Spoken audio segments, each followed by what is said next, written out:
And welcome to the Locker Room. I'm Gary Bailey, sitting in for Kay Murray, and what a great show we have for you tonight. So many talking points, of course. The great Zinedine Zidane. What is the impact on Real Madrid? Who replaces him? Where does he go? What's his legacy? Lots of talking points there. And, of course, what is Florentino Perez going to do in terms of getting a replacement? And then Paulo Guerrero he's been allowed, rather, to play for Peru in the World Cup. It's a massive boost for the Peruvians. We'll be looking at that. And why did FIFA or the courts suddenly change their decision? Great panel with me here today to talk us through all this. Ray, Dre, Phil and Thomas. Phil, let's start with you. You've followed Real Madrid for a long, long time. Why, people who don't know, why is Zidane leaving now? Is it a clever time to get out just now at the very, very top? Well, in my mind, there's not much more for him to do, because you think about it, you're looking at a Barcelona squad that might still be peaking, could get better, and finish nearly 20 points ahead of them this year, against a Real Madrid squad that's getting a little bit long in the tooth and might be torn apart in the transfer window anyway. So does he have to win a fourth European crown, or else it's a step backwards? I think that you're taking a look at Zinedine Zidane. He's done pretty much everything that has been asked of him. Now it's time for another challenge. Thomas, has he let Real Madrid down by just walking out like this? I'm not so sure. It reminds me a little bit of Sir Alex in 2013 when he knew this team had a massive rebuild as well, and he walked away at the right time as well. It's like Gary, selling your stock when it peaks. Yep. Knowing that your stock might go down as well. Zidane is sharp. He understands that Bale, Benzema, the BBC, somehow something's going to happen there. Isco now might stay, and something happens. He was impulsive. Let's be real honest. The red card against, what was his name again, Phil? Materazzi. Boom. Materazzi. I think this was something that got triggered real quick. It might have been a Bale, Ronaldo, Isco situation with Perez, and he decided, you know what, it's time for me to move on and take the United States national team. What? Well, it was only a matter of time before MLS and the United National team. You're dreaming, Thomas. Okay. Nashville is looking for a coach. Cincinnati's looking for a coach. Are you sad? The great Zidane? Of course, absolutely sad. I think everybody that follows football loses out by seeing Real Madrid without this guy. I've protected him, as Phil knows, through thick and thin, and there was some long knives, and it deserved criticism, a lot of it, made of greater stuff. He's left Real Madrid wanting more, and that's a great way to go out on top. He was masterful. I've said it before a million times. He's the perfect man for Real Madrid. How much is he going to carry on in that same management success with another team, Gary? Yeah. I'm not so sure that those pastures are laying out there for him, unless it's for France. And even the French coach now, Deschamps, says, he'll be the next boss. Do you think maybe then, Dre, just picking up, he's been a little bit lucky that Real Madrid was the perfect job for him, and then he's looking at other jobs going, I don't know if I'm up to these? I mean, that only works as far as actually getting the job in that first year. I think after 3 years and 3 consecutive Champions League trophies, we can't just talk about luck at this stage.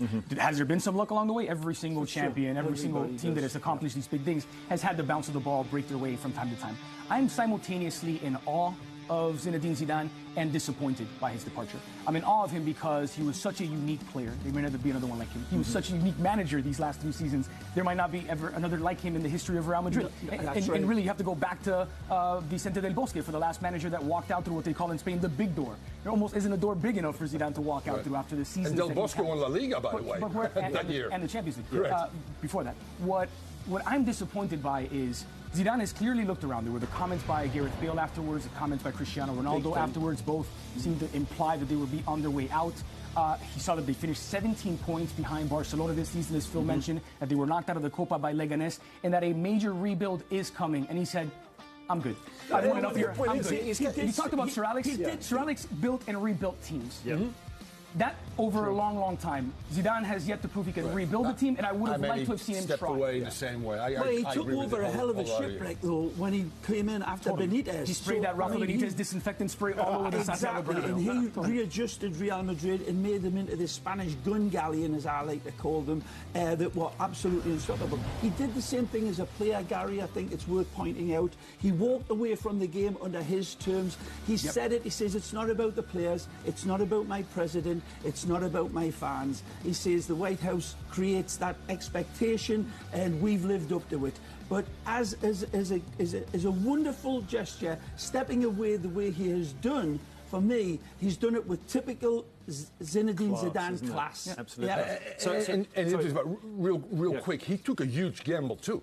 As a legend, Lampard didn't go back to his team. Gerrard didn't go back to his team. Maldini didn't go back to his team as a legend. He took that risk to fail maybe and also tarnish his playing reputation. So you know what? Big cojones for him. At the biggest club in the world, the most demanding fans in the world, and he wore pressure like a Cartier diamond. So where does he go to next, Phil? The US. I mean, Thomas, were you joking when you said US? No, he was.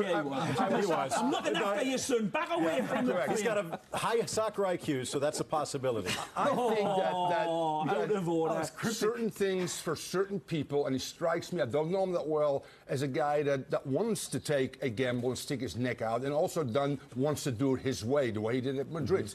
And if you look at projects with club teams right now, why would he put himself in a situation where he has to build? And he has not proven that he can build, quite frankly, which he has to do in the U.S. Lifestyle is there, less pressure. Not the day-to-day coaching, and it would be ideal. Talk about being an icon. If he can get that team in 2026, I know it's 8 years from now, into a semifinals of the World Cup, he'd be bigger than what he did. Hold on a minute, is he still talking about the United States? I am. Or David Beckham. When Ruud Gullit came over, it didn't really work that well. You're talking about guys that never did anything. Well, hang out at Chelsea once that's in a to a while. point, but I'm talking about when you come to Major League Soccer, there's a little bit more coaching involved. You guys know about that. What Zinedine Zidane was a perfect man manager. He had the superstars. Right. He kept them from killing each other and focusing in on a goal. I think the one area you look, perhaps, French national team, PSG, Juventus, Marseille, going back to... I don't know about Marseille at the moment. I was disappointed when he resigned as a player for one reason. We've talked about this as well. Play until they don't ask you to play anymore because you will never get another chance. As a manager, they manage into their 70s. But that's not true, Phil. Not with men like him at that top of that footballing tree. To choose how you walk away. Especially in Real Madrid. How many players have walked away from Real Madrid? Who's ever walked away? Raul didn't, and he's as big an icon as anyone. Fernando Guerrero didn't. Iker Casillas didn't. Zidane managed that both as a player and as a manager. The one thing, though, I agree with Zidane that Real Madrid needed change. I mean, that's obvious from the past season, regardless of the Champions Leagues. But it wasn't a change in manager. That's not what was required. So it's true, yes, they needed some changes, but they were okay at manager. That was one place where they were perfectly fine. Maybe he's not the manager to manage the changes that he needs, so maybe that's an issue. Well, he's decided that at least, and I think it's because it's not a one-year thing. It's not you're not coming back to see if you can win one more year. If it is a new project, then you're committed for 3 seasons, another 3 seasons, and that's maybe it's a viper's nest right now. You need one more Galactico, and Perez will protect the brand. And you know what? Zidane looked back and goes, Ronaldo's not happy. Bale wants to go. Isco's this. You know what? I'm going to go out at the perfect time, quite frankly. They need a rebuild, and they need a new voice, and they need the right coach. On this, Gary, for me, this man, when he came into the job, you would have thought, well, it's impossible for him to win the Champions League in his first year. Did it? He won the Champions League in his second year. Well, he couldn't. It's impossible for him to win La Liga as well. Did it? He did it, yeah. Okay, that's stretching it. The 3rd Champions League with this team that was showing stains of strains, keeping that together. He made the impossible absolutely predictable. Does he ever manage it again? I mean, can you achieve those peaks? But I think France is the only one. You've said that for a long time, Gary. That's the only place he could get the landing spot, and he's got the talent pool, and he's got his legendary status. He'll have that ultimate respect that he got at Real Madrid. Why are we assuming that once a manager achieves big things with a big club, that he'll never manage a slightly smaller club with slightly smaller intentions? I wouldn't rule that out. He's a young manager. He's only got 3 years of experience, and if he wants a different challenge, it's probably not going to be at a Bayern Munich or a Champions League contender. It may be a low M, for example, like you explained. He's a different type of player. He's a different type of personality. He's a different type of footballing legend. He's Zinedine Zidane. It's the clubs that you can say that he'll go to is Marseille, where it's his first love. That one, that's a big if he step wants down, a restriction, though, absolutely. But if he wants a reconstruction of a challenge, that's where he goes. It's France, the national team, guaranteed. Okay, so we're sticking with that. Thomas. We're sticking with that. It's not going to be US. Beckham's Miami or the US national team. Let's tell you about the Locker Room Awards. It's back as we pick out and decorate the season's best and put the votes out to you. Voting is now open on Twitter. Follow us at beIN Sports USA. We'll be releasing daily polls on different categories. And don't go anywhere, because after the break, we're going to tell you who we think, and there's 5 different ideas here, who's going to replace Zidane. There's a number of great choices. You've got to stay with us to find out who it's going to be.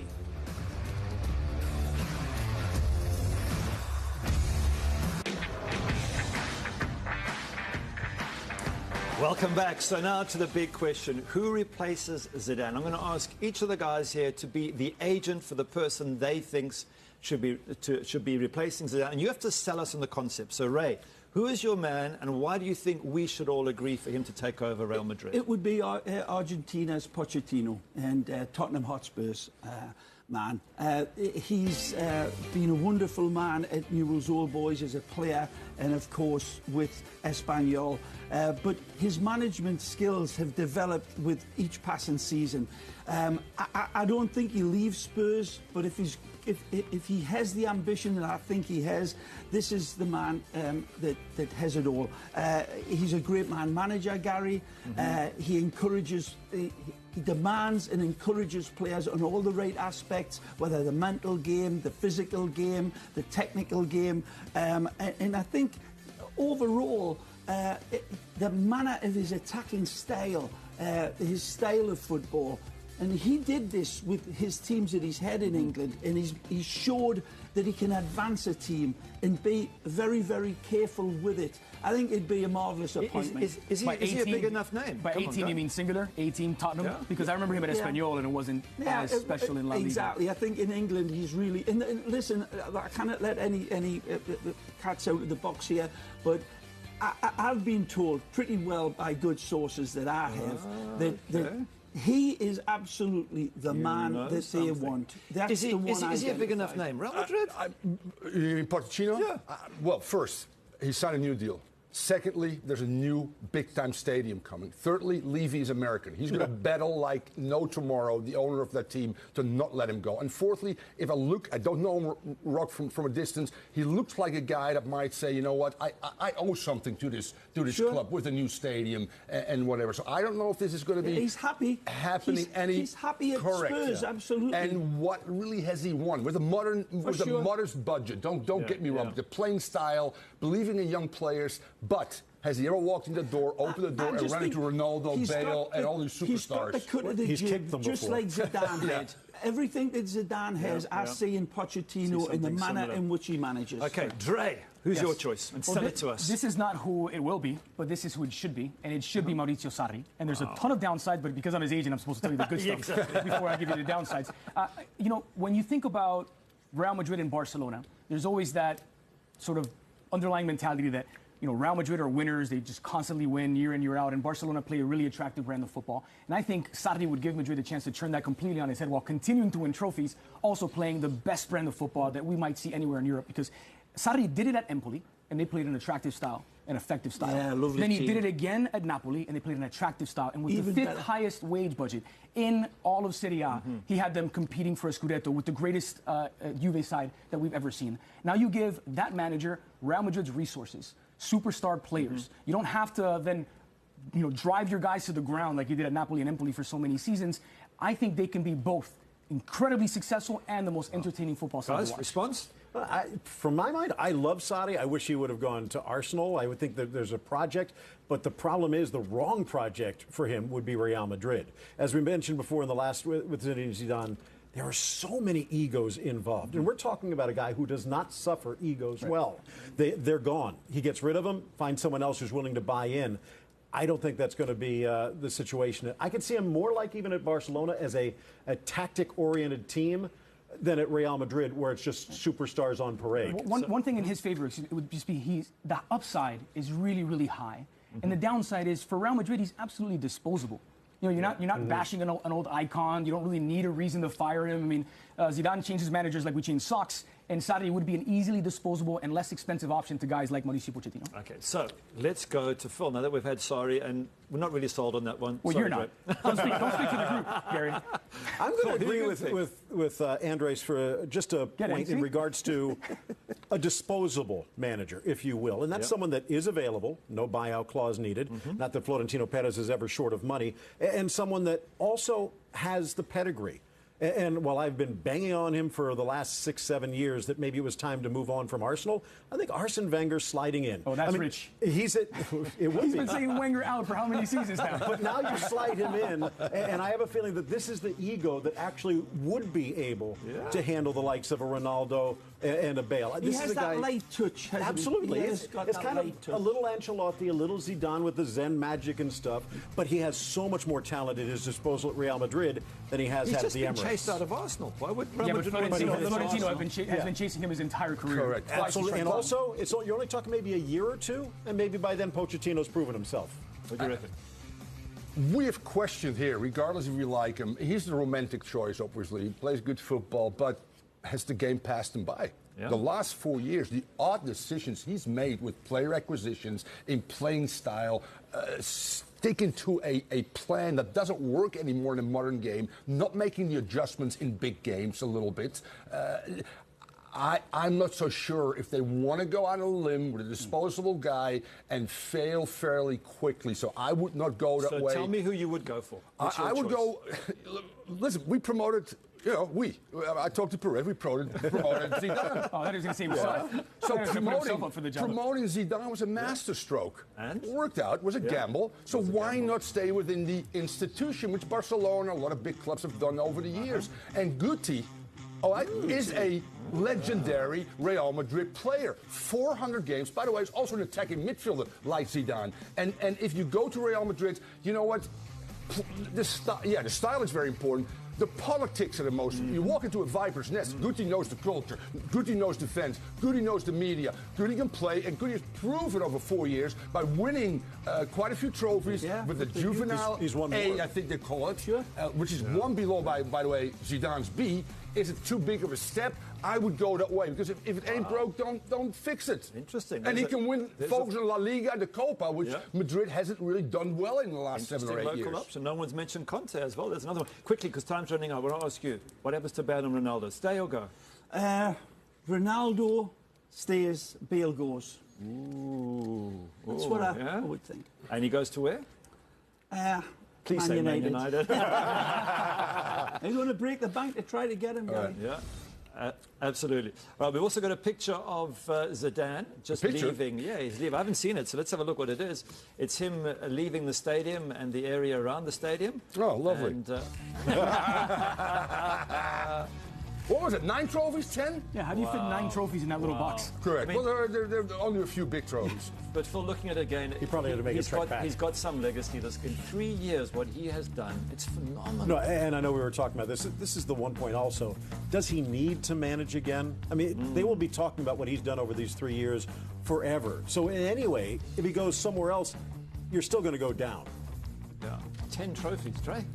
That's phenomenal. Who's ever going to match this in 3 years? It's almost impossible. Well, not only who's going to match it, but who's going to match it in the way that he did. I mean, this is a manager who came in and told Cristiano Ronaldo, you need to sit down so we can prolong your season, prolong your career. When Cristiano was misfiring the first half of the season, he's the one who gave him the confidence, who managed his minutes. Second half of the year, Cristiano was arguably the best goal scorer in European football. So from a man management perspective, I don't think we've seen anything like Zidane since Vicente del Bosque, another guy who was so intimately associated with Real Madrid. I don't think they're going to be able to replicate this. But here's one place where I think I'll disagree with Ray. Very quick. Say that he can't replicate this somewhere else. I thought at first, man for the right job, maybe this is just the perfect Chia Pet.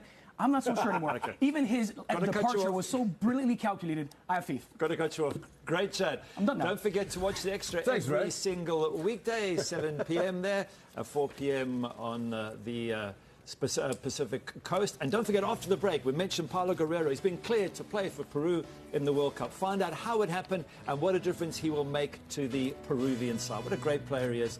Perfect striker. So that's us coming up after the break. Make sure you don't miss it. Lots of discussion and debate around why FIFA and the courts have let Paulo Guerrero off the hook. First one.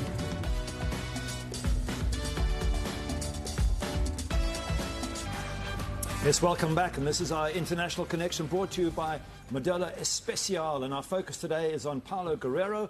It's a tricky situation, Dre, coming to you with this because he was banned, and then the ban was cut short, then it was extended, and he's gone to the Swiss courts, and now, weeks before the World Cup, it's been undone. Does this, allowing him to play in the World Cup, does it suddenly open the door for other players to go, well, I'm sorry, I just took the wrong thing, but there's an excuse and I want to play next week? Right. Yeah. Well, first of all, great for Peru. Secondly, smart from Guerrero to stay in Switzerland, to train in Switzerland in case this would happen. And I don't, to your concern that this now gives players a free pass to fail drug tests and still play in major tournaments, I don't think this is something you could repeat. This was so close to the World Cup itself. The court in Switzerland ruled that they'll stay the ban. CAS and those who impose the ban are saying that they won't challenge that stay. So many variables have to line up within the period of time before the tournament, and I don't know that it's a blueprint for anybody else. It's just a very unique case and one that's worked out in Guerrero's favor. But Ray, just looking at that, I mean, does it open up some slide door that, hang on a sec, Guerrero got off, so maybe I can get off? Yeah, of course it will, but I think there's lessons to be learned for this, because Andrea just beautifully framed it. There was a lot of outrage in Peru, and they accepted this chemical metabolite that is taken through the tea is commonly used and can be actually linger in your body for a long, long time. You know, there may be lessons are to be learned from this, but there's certainly they've got to redefine and categorise what is acceptable and what is not.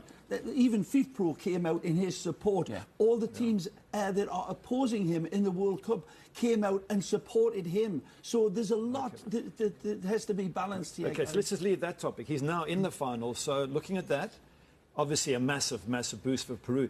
Can you see them going deep into this competition? I don't know about deep, but deeper with him. I think that this is... It can surprise, though, Phil. This is a tough group, though. I mean, you even take a look at Australia, what they were able to do today. I don't think you can really throw anything away, but I think they could get out of the group without him. With him, I think Argentina could be in trouble in the second round because they've only won 2 of the last 6 meetings against Peru. Neither one of those did Guerrero play. So I think it's a very level playing field, and I think Peru might just have the impetus against... Peru's going to beat Argentina. Peru's going to beat Argentina.